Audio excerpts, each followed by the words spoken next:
Let's face it, as Nintendo fans, we are often left slightly disappointed and scratching our heads asking why.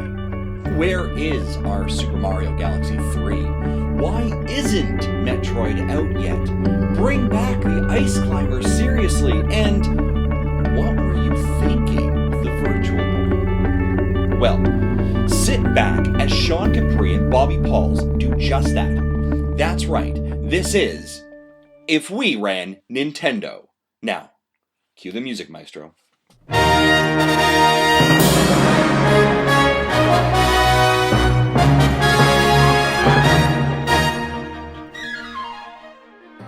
What is up, everybody, and welcome to episode 5 of If We Ran Nintendo. I am Bobby, the Nintendo Guru, joined by my hetero life mate, Sean Capri. Hi, Bobby. I stole that from Kevin Smith, if you didn't know.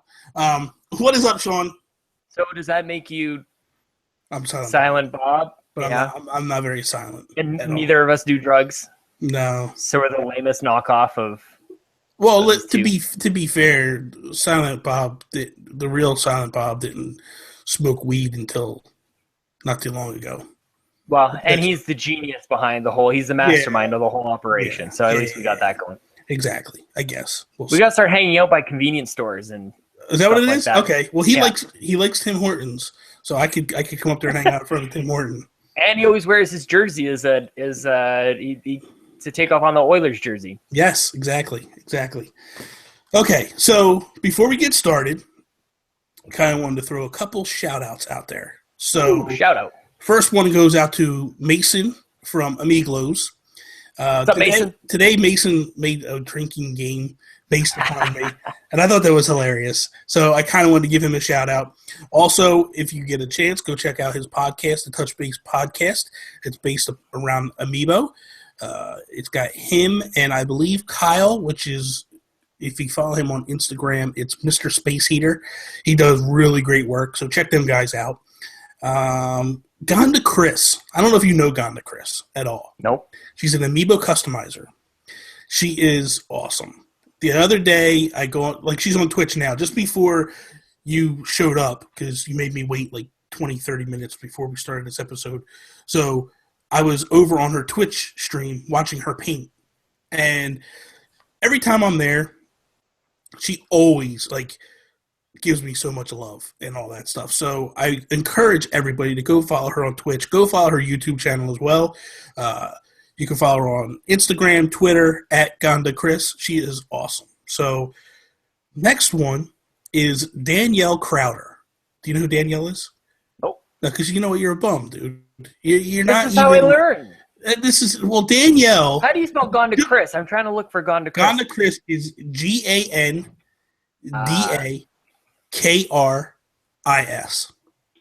I was way off. Yes, I figured you were. Well, maybe other people were. This is like where you're in a classroom and somebody asks a question because maybe other people have the question. Okay. That's the role I play here. Okay. So Amigos is AMIIGLOWS. Thank you.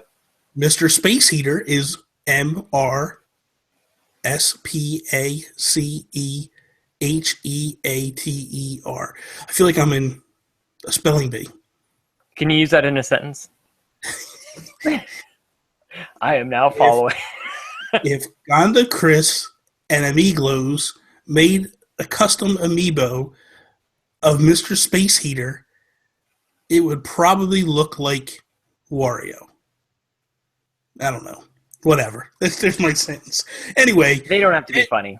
No. Danielle Crowder, she is actually someone that watches us. And she's been posting a lot of comments on our YouTube channel.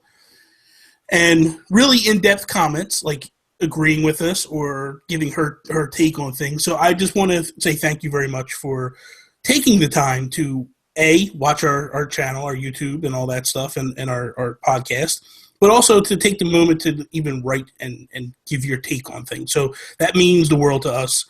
We sincerely appreciate it, even though Sean doesn't know who you are because he doesn't go to the YouTube channel to check in to see if anybody's left comments. He's slacker. He is. I'm just going to let you just keep shitting me here because people who have commented will know when I've stopped by because I go by and I click the little click the little like. Okay. And also, just to let everybody else in on a little bit of the interaction between Bobby and I, keep commenting because Bobby is like 1 minute away from firing my ass from this podcast. Oh, so stop. if you guys have like Never. insightful comments, you're going to be right here. Maybe even in this chair. Come on to my house and you can do the podcast. You can use my internet. No way. You're awesome. Yeah. There is no way I would ever get rid of you. There's a way. You bring the boyish good looks to this podcast. I am like a train wreck over here, so I assure you, you don't never. Lastly, you're snuggly. Last shout out I want to throw is to Tim. I have my coffee now. Thank you, Chelsea Capri, for. Thank you, Chelsea. The next one's for Tim Schafer. So Tim Schafer is Tim Schafer. No, not that Tim Schafer. I know immediately who you thought. But Tim Schafer is in the NVC group on Facebook, and last week when I posted the I don't know whether it was the video or the audio version, but when because I posted, you don't pay attention. Well, because I post so much stuff all over the place. No, I post so much stuff all over the place. I don't know whether I'm posting the video or the audio or whatever it is. Don't get defensive. I get very defensive, but regardless, I basically, he was like, "Oh, I got to come on this podcast sometime." So, what's up, Tim? And I told Tim, I said, once we start talking about guests and all that stuff, we would consider bringing Tim in to give his take on if he ran Nintendo. But then thinking about that, I thought, I want to bring a guest on. There's somebody I want to bring on this show. And I can't make this happen without everybody. So what I want people to do is to tweet this person. Let me make sure that I have the Twitter account correct before I go crazy and say something way out of line. And I think you might know who this person is because everybody else that I brought up today, you had no clue who they were. So maybe I'll hit 1 out of 50 that you know who it is. Yeah. Okay. So at REGGIEFILSAI. Well, how about fake Fisa May? We're gonna. I would like everybody at this moment, and I will actually send him a message via Facebook. Or maybe I should do it now. Maybe I should do the message now. I'll do it too. Okay, so I think everybody should tweet Per Schneider from NBC, IGN. So Pure IGN. It's Per IGN is the name. I am going to actually. I'm on Facebook. I'm Facebook friends with him, so I am going to do something that I've never thought that I would do before, and that's message Per. Hi, Per. I'm going to say the same thing, so say it loud. But I'm gonna actually send him a message via Facebook. I only have 140 characters. Yeah, I have a lot more than that. So, but I'm not gonna write. My name is Bobby. My name is Bobby Pauls, and I live in the United States of America. I have Zelda photos on my wall, and a thwomp on my couch, and a Rob lamp behind me. I have been a fan of Nintendo since I was young. I don't know why. I'm trying to type, and I can't because you're in my ears with this nonsense. In closing, I hope that you find some time to come on to our show with Sean Capri from the United Canada of the United States. Not getting nothing from you. Not getting nothing. I'm typing. That's why. So this is what I put. I don't know why I'm sort of like changing you into like this Mrs. Doubtfire. Like actually, you're changing me into like a Mitomo. But that's fine. So I basically said like, "Hi, Per. My name is Bobby. Obviously, LOL. I run a podcast called If We Ran Nintendo, and we are very young. But if you ever have a free moment, we would love to have you on it. If you would come on and be a guest." Sorry for bothering. Wait. Sorry for bothering. Look how Canadian you're getting. I'm rubbing off on you now. I know exactly. Sorry.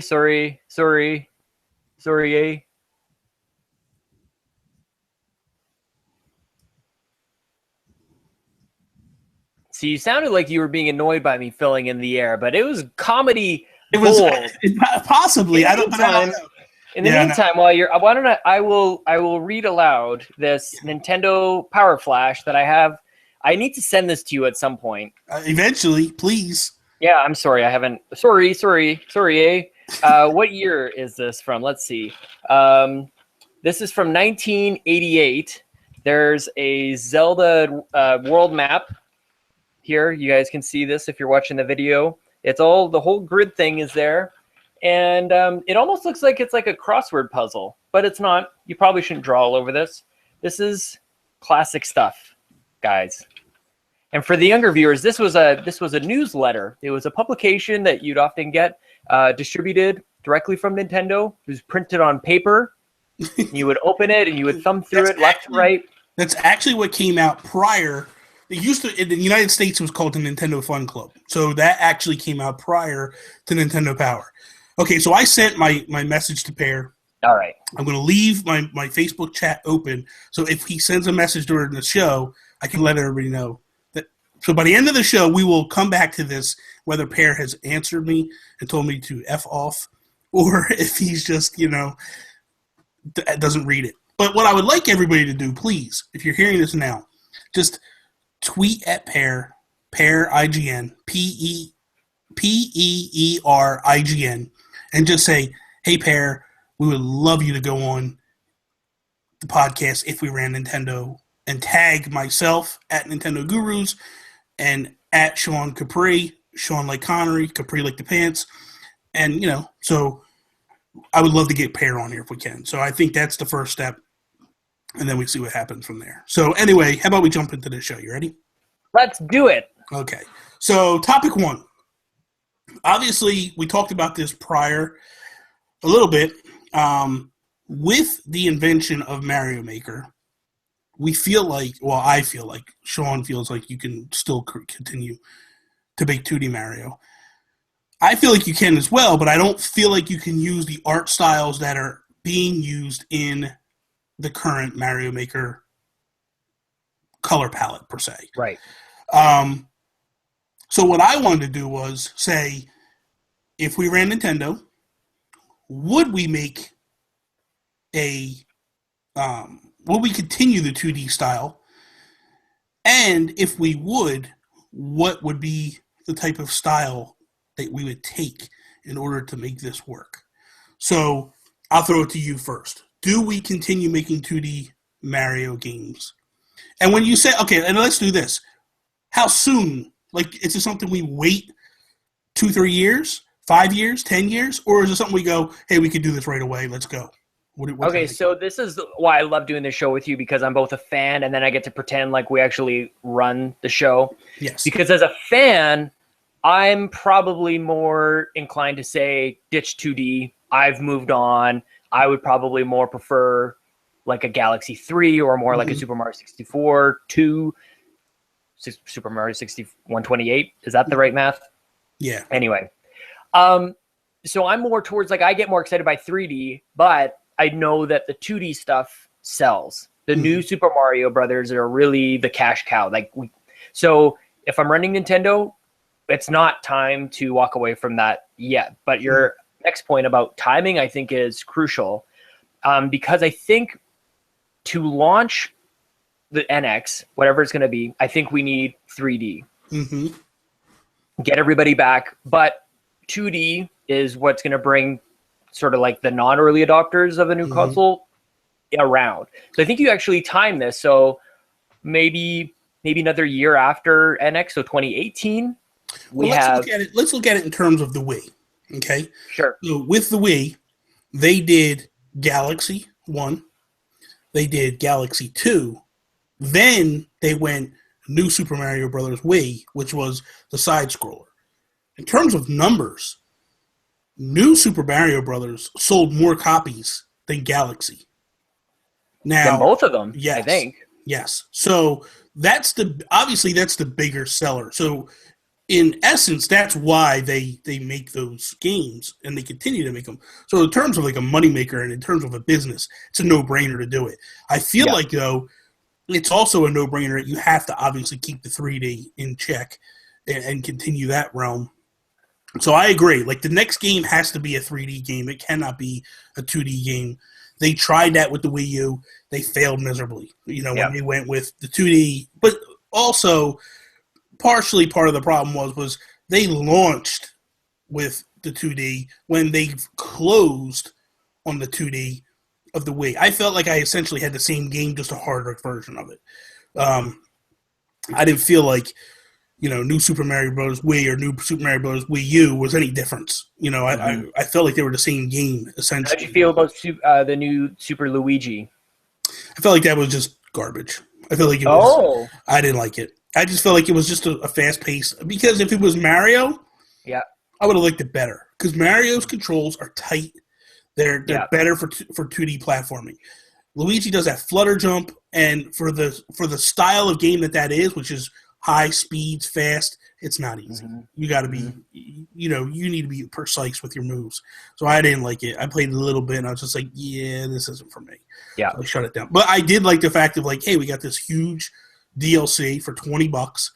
Essentially, you got the entire game, with all these new mechanics for $20. So that that's back on the DLC thing. Like, they do DLC, so right. Yeah. Do you think that we could do that too with 2D? Like, because it's almost like the most valuable DLC. We talk about this with Nintendo all the time. The fact that the DLC that you get with Nintendo is bigger and better than you get anywhere else. Mm-hmm. So 2D Mario, I think, is going to take off into two different directions. One of them being the Mario Maker direction, where we'll have continuous add-ons. I think that I see that as more of a platform where we're going to get maybe new packs, continue to get more packs of tools that we're going to be able to get. And then the other direction might be like an offshoot of the new Super Mario Brothers. I don't know what we call it, but sort of in the similar way that Super Mario World took off, like kind of, I mean, the technology was part of it. The fact that it looked a lot better and you had kind of that depth of field and a lot of that, the look of it was very 16-bit. I don't know if there's something beyond what we do, like aside from going hyper realistic, which I don't think we do. No, that don't work. I think there's a new brand of 2D that we can do, but I like the idea of add-on packs where you play maybe the same levels or a new batch of levels. I like that, where the other different characters. Yeah, I would like that. Like if you bought the game and you got Mario and Luigi from the start, so this way you could play with you and a friend or whatever. And then for $5, we'll give you Rosalina. For another $5, we'll give you Toad. For another $5, we'll give you Peach. Like, and give their mechanics so that way it almost plays a different way. I would definitely. I think that would be awesome. Now, in terms of art style, I've got a couple. Tell me what you like. The first one is, I feel like they go full Kirby, and everything's in clay. Okay. Like Kirby and the Rainbow Curse. Because I felt like that game was phenomenal. The only problem I wish they would have done it first then. The only thing I didn't like about it was that I had to stare down at the gamepad to play that rather than looking up at that beautiful, gorgeous HD screen. Like that broke my heart. But so that it was a 3DS game put onto the Wii U because they needed to, right? But my opinion on that is I wish if it was Mario that did it first, like I think of that as like I almost attached that art style, and I think I may know where you're going next. I attach it to, I'm going to get totally slayed for this, but a lesser game. I don't think that highly of the Rainbow Curse or the Kirby games in general. Like I see Mario way up here, and it's not a slight against Kirby. It's just Mario is top tier, and he doesn't follow anybody. He leads the way. But here's the thing. I'm just talking art style. I know. So I think that a game in clay would look amazing. Clay fighter. Yeah, but my thing is, let's not. But but my thing is that it's because I look at what happened with Epic Yarn or Epic whatever Yarn Kirby, whatever the hell that game was. Yep. Then they changed it over to Yoshi, and then you've seen the difference. So it's like, hey, here's our guinea pig. Let's see how it looks, how it works. I just think that because when I saw that, I thought this would be so awesome if Mario Why? Because of the very first Nintendo Power issue of a clay Mario on the cover running. So I'd be cool with that. The second style that I thought was not so much art style, but kind of direction with mechanics and stuff is how they handle Donkey Kong Country with Tropical Freeze, where they deal with foreground and background. You know what I mean? Where Donkey Kong can actually play on the further back levels, as well, like the Super Mutant Muds. Yes, like Mutant Muds, and I like that aspect. And so I would love for them to do that, because I feel like that just brings, that foreground, background. It adds that extra dimension to the 2D realm per se.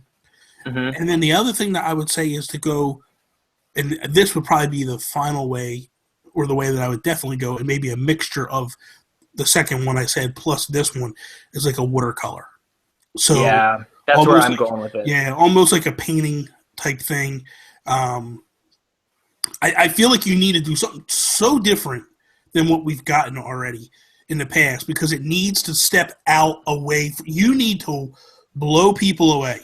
And I feel like if you had like a watercolor almost painting, like that's the feel you give. And then you have Mario in there, and again, foreground, background, all that stuff. Like you steal that dynamic from Donkey Kong. I feel like that's the way to go. I feel like it's a home run every time. People are going to be like, this is amazing. I need to see something new in the foreground, background mechanic thing. Like I feel like I've seen everything that can be done there. And again, if anybody's going to do it, it's going to be the team doing Mario.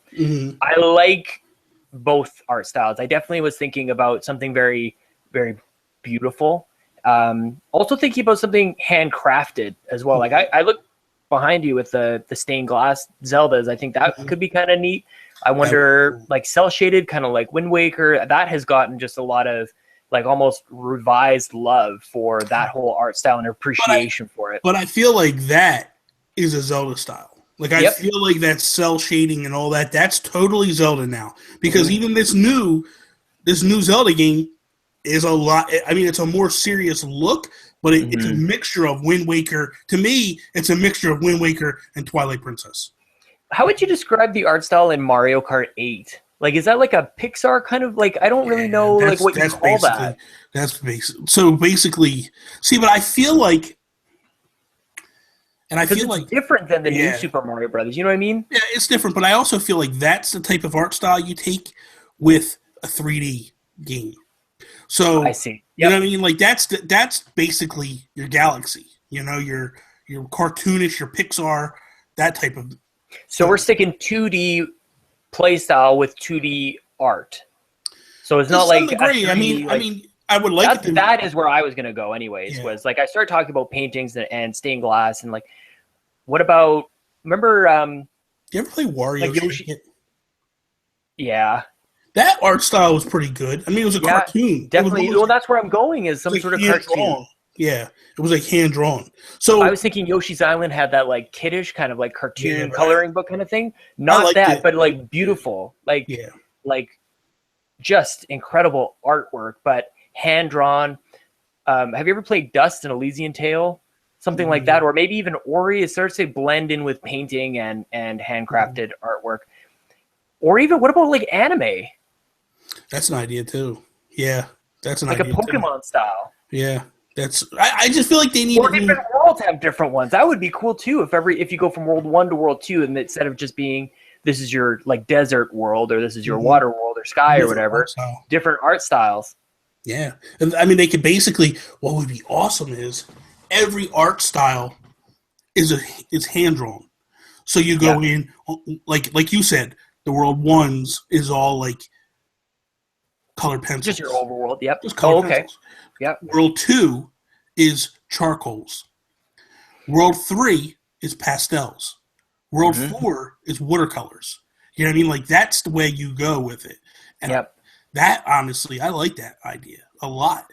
Like, I really think that when you think about it in those terms, I really like it a lot. I think that it talks It speaks to me, at least to me anyway. Although I wonder how mishmash it gets when you start changing the art styles a little bit. But that's the one thing. But that's the one thing I'll say.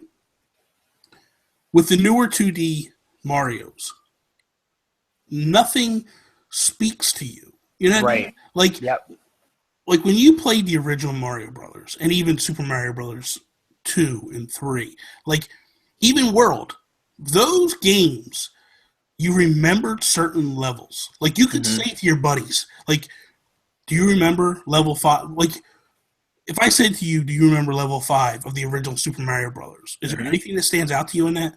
Like 5-1? I always skip past 5. With the warp whistle. It was always black. The background was always black. Yeah. So it was almost like you were nighttime. If I said 1-2, what's 1-2 say to you? Dark, underground. Yeah, you're going underground. Like so, but if I said to you in the new Super Mario Brothers, what's 1-1 look like? What's 1-2 look like? You can't tell me. Yeah. Because it's all meshes together, and you lose that.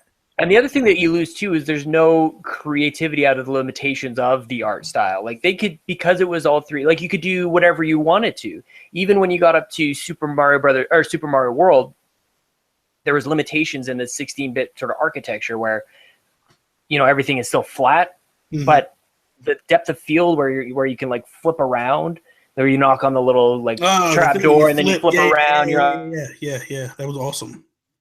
Like stuff like that. I need an art style that kind of builds limitations into the entire thing. Yeah. So I think that can happen again, like 2D game style with 2D art style. Here's a question for you. What if they kind of went back and just made it new again? Meaning, like you look at what Shovel Knight did, you look at what Mutant Mudds did, and they basically went back to pixel art and just made it look phenomenal. So what if Nintendo just said, we're going back to the basics, we're going back full pixel art, but we're going to dress it up and we're going to make it look better than it did before. I see that in the Mario Maker world. Yeah, but that's not, to me, they're just plain Jane sprites. What I'm saying is the new Super Mario Brother, or what would you call that?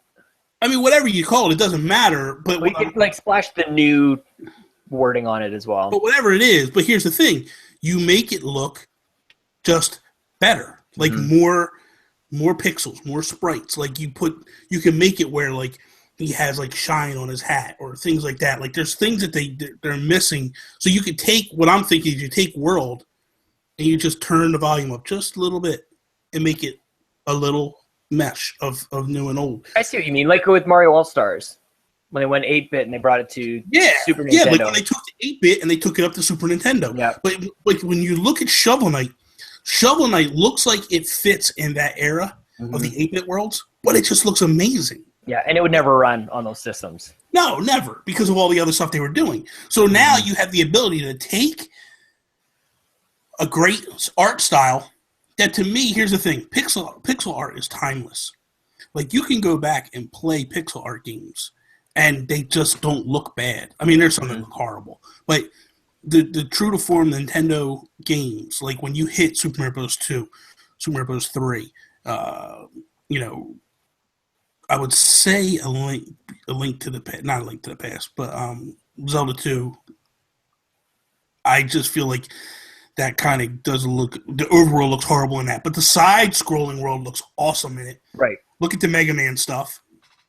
That type of stuff it's timeless. It works. Earthbound. The 16-bit era, everything is gorgeous. I don't think you can look at any of that pixel art and go, this is trash. Like, I felt like every game just looked better than the next, and they just nailed it. I mean, so you go back and play those games now, they still hold up. Where I feel like once you hit Nintendo 64 and you move into that polygon era, it just gets bad. Yeah. So here's my thing. Okay, so here's what I'm saying. Let's wrap it up. My feeling is two things. One, you either go clay. You don't like that idea too much. No, sorry. You go watercolor. Yep, or like that. You go to pixel. Like a more extreme better pixel art. So I would either go between the watercolor, like a watercolor painting, or the pixel art. Yeah, I'm coming around on that pixel art idea. Definitely. As soon as you said it, I'm like, I just don't want to go back. Like, I think we need to go forward. I think you can go back, but you have to make it look better. You have to amp it up. It can't be going back to that old style. I don't want that old style. Mm-hmm. I want pixel art that pops and is just phenomenal. And I think that they can do it. I think that if they could go back to like I said, you look at Shovel Knight, even when you look at like SteamWorld Heist or SteamWorld Dig, like those games look really good. And they look like something that could be on, like I look at Mutant Mudds. That's a prime example. Yeah. Mutant Mudds looks awesome. And it looks like it comes right off an NES. Mm. But the difference is it doesn't. But I think that you could take, now I feel like Mutant Mudds is a little too plain Jane in terms of graphics. But the way Shovel Knight did it, I think if you took that style and threw it Mario, I think that would work. I just love the discussion. I mean, like I started thinking about like Cuphead and things like things that nobody else thinks about. You know, like I feel like the problem. I love Cuphead. I love the animation style and stuff. I just feel like now it's too late. Now it's like if you do it, you're kind of stealing their art style. So it's kind of and the crazy thing is like we're thinking, what about like a paper mache? Yeah. You know, like what's some things? The origami. Yep. What if they made something out of origami? Paper, like everything's all origami, like the Mario's origami, and all the enemies are made out of like the paper puppets per se, and all that stuff. I feel like we should let everybody just settle. We know about Paper Mario, like we know that that's a thing. I feel like people are like, "What are you talking about making paper?" But I don't mean paper like that way. Like I'm talking about like origami, like I know. I just yeah. I don't mean like I don't want to do paper. That's paper's stupid. No, you know, like I wouldn't want to do because that exactly what you're saying is what's happening right now. People are like, well, what about Paper Mario? No. What about music for you in this 2D? 2D? I actually really don't like the music in New Super Mario Brothers at all. I don't think they can go with. I don't think you go back to chiptunes. That's the one thing I wouldn't do. Oh, if you're a Pixel, you got to do chiptunes. Well, yeah. I think it depends on which way you go. I think there's like really amazing remixes going on with chiptunes these days. That would be incredible. But I think here's the thing: we came up with two styles. So I feel like if we went with the Pixel stuff, that's the way we're leaning. Then yes, you go with chiptunes, maybe a more remixed type, like you're saying, more remixed type stuff. That would be cool. But I feel like if you go watercolor, I think you got to kind of go more of an orchestral type thing, kind of get you in that mode, you know, of what you're looking at, what you're playing. That's my feeling anyway. I totally agree. So let's take. Okay, so let's just. We got two options here. Which one are we picking? Which one are we picking? We're gonna be so mad if we're wrong. You know what I mean? No, listen, we're wrong regardless. No, but if we're I don't mean like predicting, but like. As intended, this is what they go through when they make a decision that says this is what the new Zelda is going to look like. This is what the new Mario is going to look like. People are going to be mad like that. I just want to sort of emphasize that a little bit. That I'm going with the Pixel. I agree. I'm going with the Pixel. I think the Pixel art. I agree. It speaks to a timeless era. You're making something new by going back. You know, old is new again. They always say that, you know, like, so just like every now and again, you'll see bell bottoms come back. It's the same thing. You know, you go with it, I think. My bell bottoms never left. Oh, good God. Why? Somehow I knew that was the case.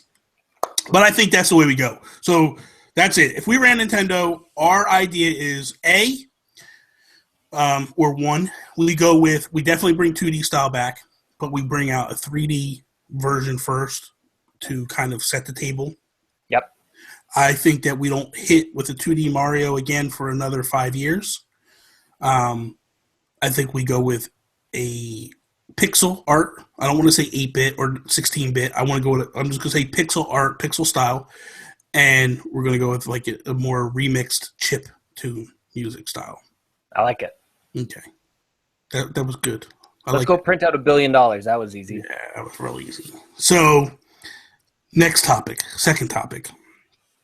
And I kind of did run it. I kind of had this topic prior to my words last week, but I know you're a little nervous here because you said that my answer was like the best ever from last week. But my idea is, or the topic is, if we ran Nintendo, what third party or what IP would we either buy and try to bring in-house to us, or would we go to and say, hey, let us partner, let us take this IP and make an exclusive game for our console? So, do you have any ideas, or do you want me to start off and you kind of come in on this? One came to mind while we were talking about the last topic, and it speaks to what we were talking about last week with regards to fit. And with like, does a game feel at home on a console? And so anybody who owns an Xbox One played Ori and the Blind Forest. Yes. And I don't know if anybody else felt the way that I felt about the beautiful game. It was, I think, number 3 on my top games of 2015. Is that an Xbox game, or is it a Nintendo game on an Xbox? Well, that's so like... with this topic in mind, I love this idea of, like, let Nintendo take that IP. I think it's beautiful. Even let the team who made it work under Nintendo's kind of guidance and creative sort of just school of thought.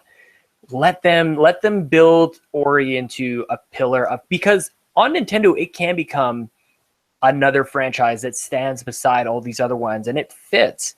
On Xbox, it seems like it's filling a gap that is, it seems a little bit more forced, a little bit more business of, we don't have a game like this, so we need this. We need a 2D platformer type style type thing, whatever. That's what we're going to go after. Because that's an example is when everybody was raving about Axiom Verge. It kind of broke my heart that it wasn't on a Nintendo platform, because I felt like when I saw it and everything, I was like, my God, this is Super Metroid. This belongs on a Nintendo platform. It's coming. It is coming to the Wii U now, but the thought of like, man, it sat on the PlayStation on the PS4 for what, 2 years?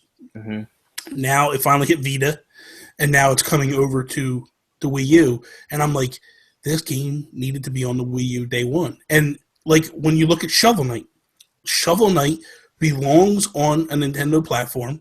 It came to Nintendo first. It just feels right. Yeah. And to me, that's like when you play that game, you go, this makes sense. Total sense. I get it. This is where it belongs.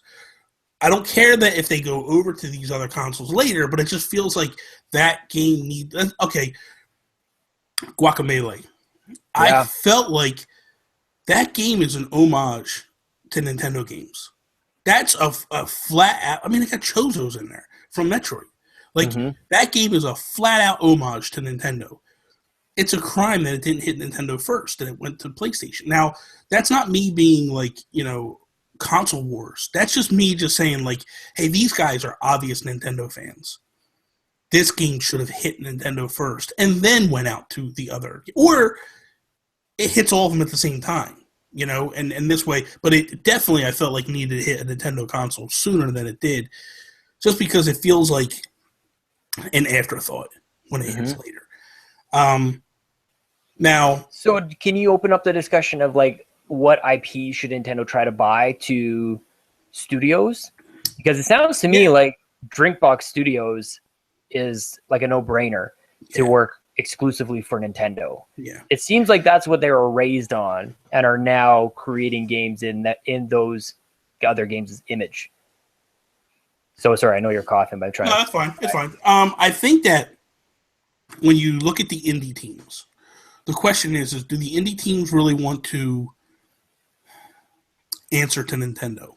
Yeah, it's kind of security, Like no, I know, but it's kind of like the gist of why we're indie and all that stuff. But this is me personally, I would love to see like Nintendo go to Yacht Club, go to Image and Form, go to Renegade Kid, go to a couple of these companies, the developers, and go, we want you, we want to sign a contract with you. You're going to make all your games have to hit Nintendo consoles first. And that's the only place they can hit is a Nintendo console. We're gonna fund your game. So, example, I don't know, I have no idea numbers, but let's just say for an example, SteamWorld Heist. Let's say SteamWorld Heist cost Image and Form $100,000 to make. Mm-hmm. You know, that's probably high, but it's probably close to that too. Because what did Shovel Knight? Shovel Knight was like 160,000, something like that, or no, it was less than that. Wasn't it less than 100,000? I'm not sure. Sorry. I forget off the top of my head, but anyway, let's just say Image and Form SteamWorld Heist costs $100,000 to make. Nintendo turns around to them and goes, "We're going to give you the $100,000 to make your game. When the game is done, we make all profits up to $100,000." We're in the Shark Tank all of a sudden. Then, after the $100,000, once you've paid us back, now we split the profit. Maybe not split the profits. Maybe Nintendo takes 10%. Sure. Whatever it is. So this way, you're kind of getting the best. Because in all fairness, I mean, I can't do the math in front of me. I don't have it in front of me. But like, if a game costs $20, right? That's got to be what, 50,000 copies they got to sell in order to make the money. That seems very reasonable, you know. That's $1 million for 50,000. So 5,000. Yeah. So 5,000 copies they have to sell in order to break even. Is that right? Yep, $100,000. Okay. So for me, I go, okay, I think selling 5,000 copies is a no-brainer. Yeah. So for them to go, I think they could do that day one, all day long, sell 5,000 copies. So I don't feel like that's a harsh investment for a Nintendo to do. For Nintendo to go, we're going to give you $100,000. You make your next game exclusive to a Nintendo console. You're going to make it for the Wii U, NX, 3DS, whatever. We're actually going to put it on mobile as well because we have that thing going on with DNA and all that as well. We're going to put that game on mobile. Once we've paid back the $100,000, we're going to take 20%. 80% is all you. And you could do whatever you want to do with the 80%. And maybe we go 60-40. I don't know. That's not my I could care less. Make the percentage whatever's favorable to each side, but you got to make it favorable to the indie guy because the indie guy's got to go. Because I feel like the biggest fear for an indie developer is the creating the game part of it.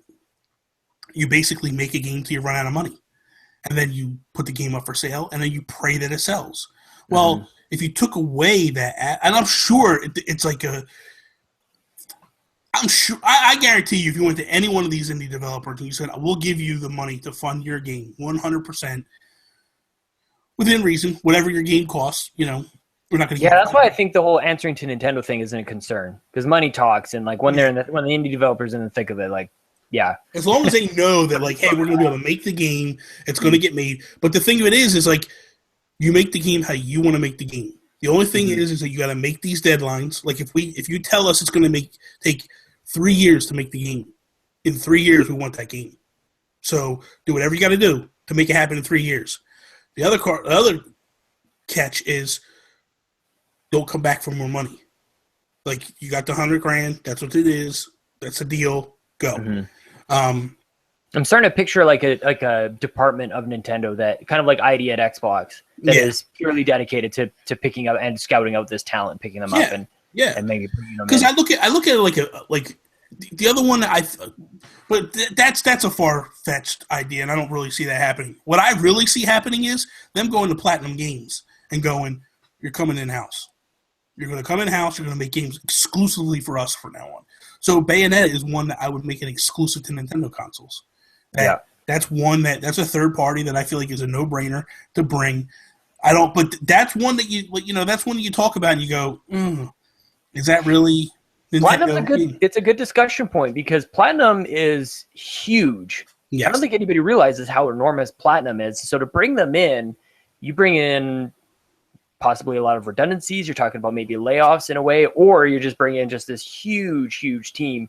the reason that Platinum actually works nicely in the relationship that they have is they can act in almost like the second party kind of space where they have exclusives to Nintendo, but what's bankrolling Platinum right now isn't Nintendo, and it's not the games that they're selling on Nintendo. It's all the licensed stuff and all these other giant games that they've got on the side. So I actually really like Platinum's business model. And I like the arrangement that they have with Nintendo as well. It seems like Nintendo isn't really getting the short end of the stick, although Star Fox. Yeah, but that was kind of like Nintendo yanked them in.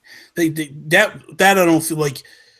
What's a shame is that like Bayonetta didn't sell more than it should have. But I'm sure Platinum walked away and was happy with it, because they were like, hey, we sold. Yeah, that's any system. Like, I don't look at any of the game sales as really being an indicator of much of anything on the Wii U.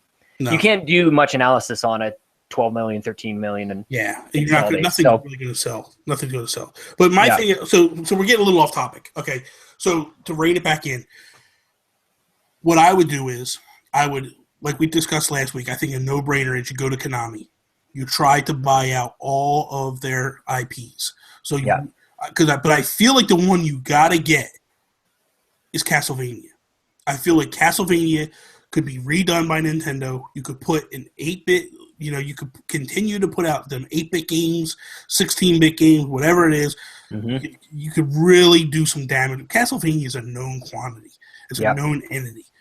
No reason in the world why you can't scoop that franchise up, and because I feel like that's the thing. Like, Nintendo's in this place where you have the same games one after the other. You need to like bring in some fresh blood per se, and if you're not going to create new IPs, what's the next best thing is to acquire IP that's available out there. And what are those? What does Castlevania and Metal Gear have in common? They are mature. They are gritty, gory, bloody, very adult themed, and that's exactly what we're talking about. That's what's missing in the Nintendo lineup is that to bring in guys like us to like have that mix of fun stuff with Mario, but also that cinematic that really just this is quote unquote the future of games, because that's what a lot of people kind of see Metal Gear as. They need that. That to me is a no-brainer. I feel like I would just be repeating myself from last week by saying that. So I love that. I love more than just the fact that they can make those games great. It checks off a couple of boxes that Nintendo desperately needs to check off. The next one I feel like you couldn't buy because this is where I feel like you can't buy the IP, but I feel like it's worth a shot to either try to buy it or just to say, like, let us reboot it, let us get it started again and get going. But Mega Man.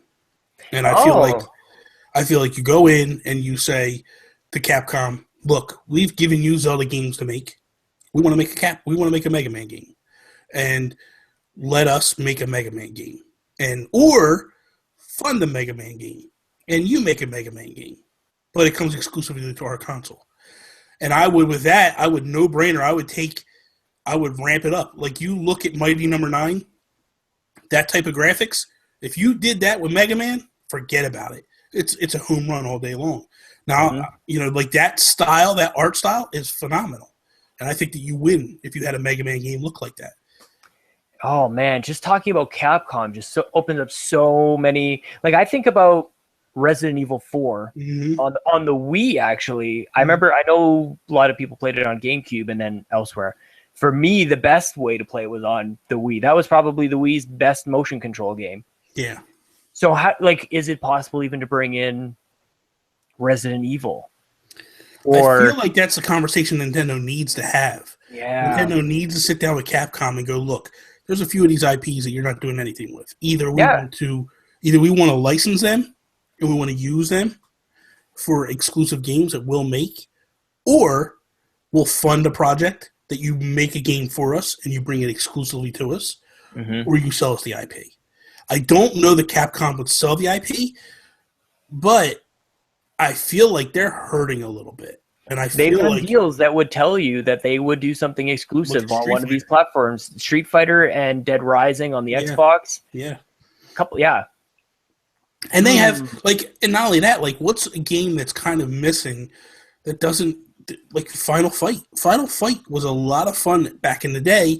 It's just a 2D side-scrolling beat-em-up game. You don't get that no more. Like that's gone. That style is gone. Why not try to get that franchise and do like I feel like that's the thing. Like you have the opportunity to get some franchises back on Nintendo consoles. What's huge right now? Comics. Yeah. Marvel versus Capcom. Yeah. Exclusive on the NX. That would be huge. Yeah, that would be massive. But the question is does Capcom still have you started off by you go to Capcom first and you go, hey, look, this is what we want you to do. And then at that point you go to Marvel and you go, can we make a deal? You know, but they should be like the person that like barters that and makes it happen. That would be huge, I think. Because you're not getting Street Fighter. No, Sony's got that locked in. Yep. And that's because fine. But that was Sony's answer to Smash. That's all. Sure. I feel like a lot of what Sony does is knee-jerk reactions, and they try to emulate what Nintendo does. So no bigger thing than PlayStation All-Stars was an answer or an attempted answer to Smash. This was another attempt. Obviously, PlayStation All-Stars didn't work. So what do we do next? We go to the next big fighter, which is Street Fighter. By any stretch of the imagination, that's huge. Problem is the way they did it. They rushed it out, and they just they dropped the ball on it. And I feel like they could – because I'll tell you what, that Street Fighter on the 3DS, it's a pretty good game. Yeah. I don't know if you played it. Like, it's a pretty good game. I just got it the other day in the Humble Bundle, and I'm like, wow, why didn't I buy this earlier? Like, this is a lot of fun. So I'm wondering.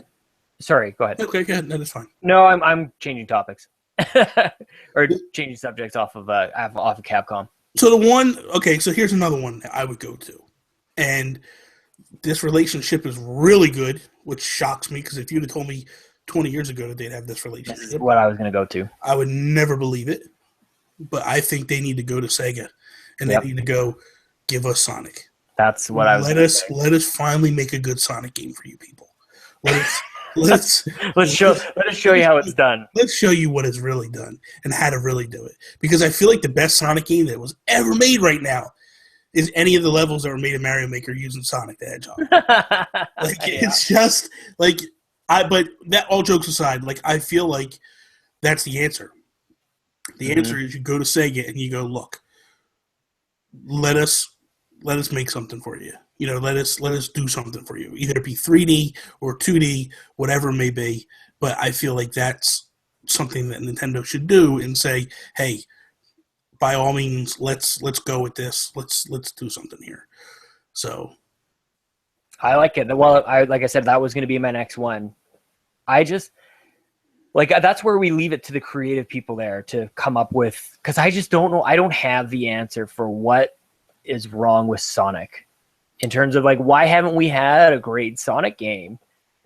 Like, is it the character? Is it his moveset? I don't think it's the character. I think it's this. I think it's when you play a Mario game, the controls are so tight. Yeah. So tight. And I look at it like this. Why can Nintendo make an amazing 2D platformer like Mario and nail it? And then they do a 2D platformer like a Chibi Robo. That's where I was going to go. And they miss it. And then so it goes to show that like even Nintendo's not infallible. You know, like you look at Donkey Kong Country. I like Donkey Kong Country, but I feel like the controls aren't spot on. I feel like they're a little wonky at times. I do like Yoshi Woolly World. I feel like they're on. The only thing that kills me with that is the flutter jump, but that's part of the mechanics with Yoshi, so I get that. I'm not a fan of Kirby, so that's out for me. Yeah. But I feel like the problem with Sonic is the controls aren't ever tight. They're not stop on a dime tight.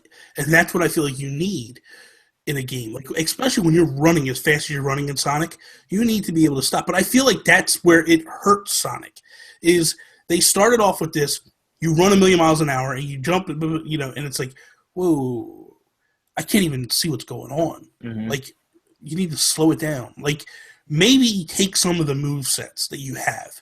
Like, maybe one of the moves are you drop into a ball and you spin and you run into something and that's like a hit. You know what I mean? But the fast running, maybe save that for like a special level or something. Like a half pipe. Yes, or something.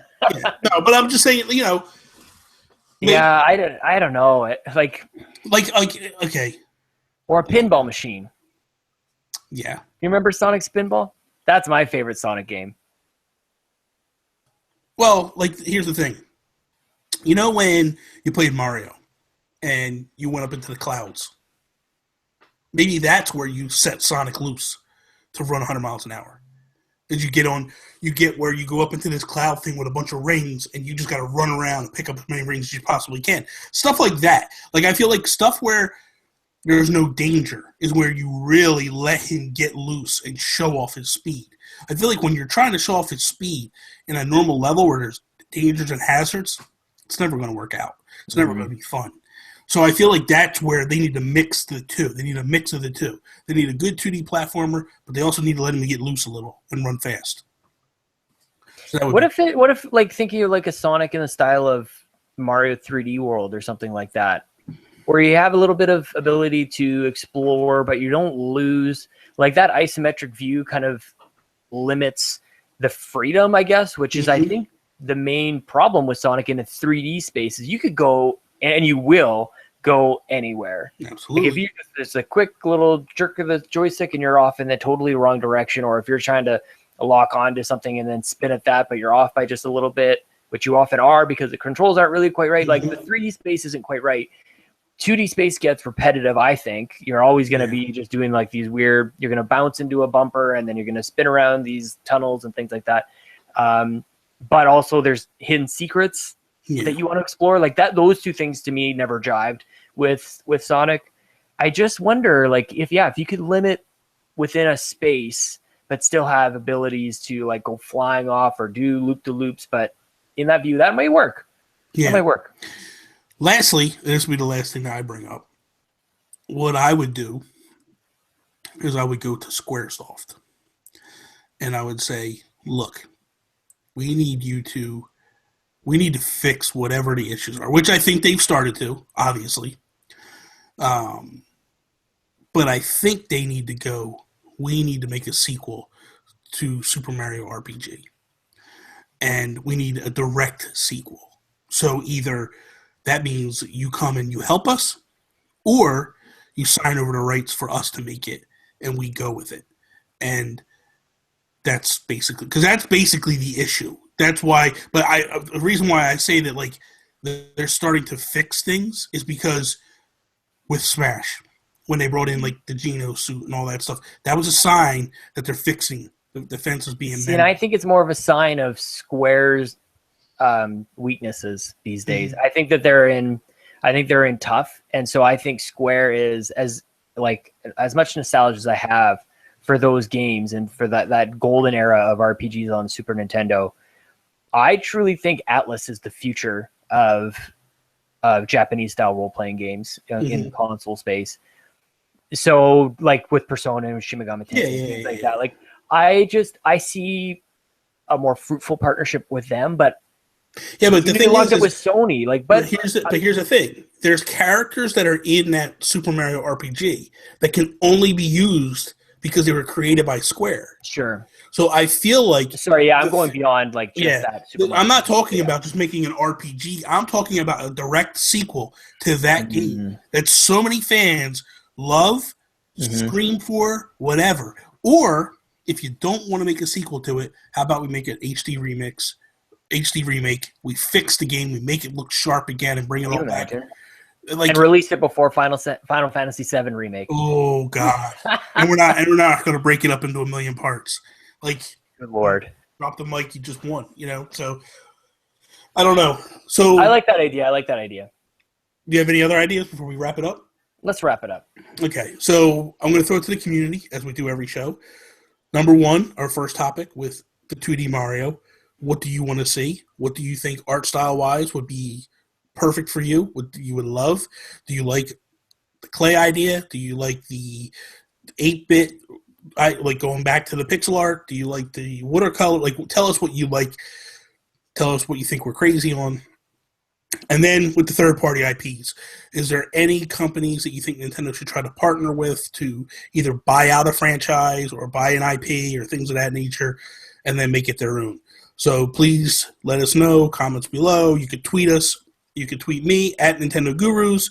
You could tweet Sean at Sean Capri, Sean like Connery. Capri like the pants. I know I didn't. I love watching it like the I didn't do it as wheels fluidly as you. You know, because I start to tell myself in the head what to say. Don't say Sean Connery. Don't say Sean Connery. That's why. Like I start to say Sean, and I'm like, no, it's Capri. Follow Sean at Sean Capri. Sean like Connery. Capri like the pants. There you go. That was nice and smooth, nice and better. Is there another Sean I should use? Like Sean Bean? Is he more current? Don't hurt yourself. I'm just. Yeah, I don't know. I don't know any Sean's.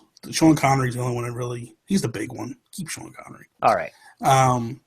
But Sean has a couple of great podcasts that he's doing. We the Gamercast, which is hosted by WeTheNerdy.com. Your other one's also hosted by them too, is right? Nerdflix and Show. Yeah. It's a movie podcast. So every week, Gary Taru and I, he's Gary T Movies. We watch a movie in the theaters, talk about that. We talk about the trailers that come out before that. And then we pick an old movie that is in some way connected to Con Air. So we started with Con Air. Then we went to High Fidelity, connected by John Cusack. We're going to go to Apollo 13 next week. No. So, you don't like it? Okay, well, you're going to have to watch, see what we have to say about it. I love space, so I can't wait to rewatch it again. It's a really fun, just a reason to go get out to the theater every week with my buddy, go eat some popcorn, then watch some old DVDs. They're otherwise just picking up dust, and it's been awesome. So the reason we want everybody else to come join us in the whole thing is because we want you to submit what is the next connection to Apollo 13 and so on and so forth. So in like in a year from now, we'll be able to track back. Who knows what movie we're going to be watching, but it'll all be linked back to Con Air. I need to start getting in with all this because honestly, I used to be huge into movies. Like I used to have a DVD collection that like 900 strong, like a lot of movies. I used to have a lot of movies, man. And I used to watch movies every single week. Every week I'd go to the store, buy 2-3 DVDs every week. And I'd reserve them like I do games, but I would do movies. And I'd go to the Sam Goody at the time was the store I used to go to. I'd go to Sam Goody and I would reserve all kinds of movies and literally just walk out with like $50, $60 in movies every week. And right. So I would actually to the point where like I wouldn't even see a movie. I would just go buy it because I wanted to see it. So I would go buy it and yeah, man, it's a good time. It's a good excuse to go like watch these movies. Otherwise, they're just gonna sit. Like I have no reason to go back to a lot of these. The other thing for me is like I've been wanting to actually go to the theater more often because I used to go to the theater all the time too. Yeah. My biggest problem is I can't stand young people and talking in the theaters. Drives me up the wall. Drives me insane, man. We had a couple next to us at Civil War. I actually turned to them and said, "You guys are driving me nuts." Yeah, that's how I get. I'm getting too old and I can't fight no more. So I don't want to I never could really fight anyway. But like I always had this intimidation factor working for me. Now I'm just looking like, shut up, old man. But when a friend of mine, his wife is a manager of the local movie theater here, and she told me before, she's like, just come in the middle of the week. Just come in the middle of the week. There's nobody here. You can sit wherever you want, and there's nobody here. So that's what I might start doing. I might actually start following what you guys are doing and then go. And then just, add my 2 cents. Good times. Yep. Myself, I have a couple podcasts as well. We are like insane. Between the two of us, we have 5 podcasts. It's insanity, man. We need to. If everybody listens to us. I quit. You're right. This is insane. I quit. Who else wants to jump on? Well, you could have at least given up the one with Gary. You give me up like that? Like, I see how it is. I see how it is. I quit that one too then, I guess. Yeah, I quit it all. I retired. But I have the Geekcast with Toby, Alan, and Holly, and then I also have the Ink Strike podcast with Mark and Joe, which is Splatoon-centric. That one's a little infrequent. That's kind of like we try to go every other week if we can, but it's a little lack. The news with Splatoon's a little lacking, so. But I am on my quest to level 50. So that might get me back into. That's so impressive, dude. I'm at level 34 right now, and that's it is crazy. It is beast mode, dude. It is, because everybody's like, "Oh, go ranked because it's easier," and it is easier to move up in ranked. But I'm like, I'm not a fan of ranked. Ranked is just pure chaos, aggravating chaos. It's just straight up people close killing and all that. But anyway, so that is all. Thank you guys for watching us. If you watch us on YouTube, listening to us on iTunes, SoundCloud. Peace out, Cub Scout. AB, see you later. I'm just here so I don't get fined. You know what, dude? That was...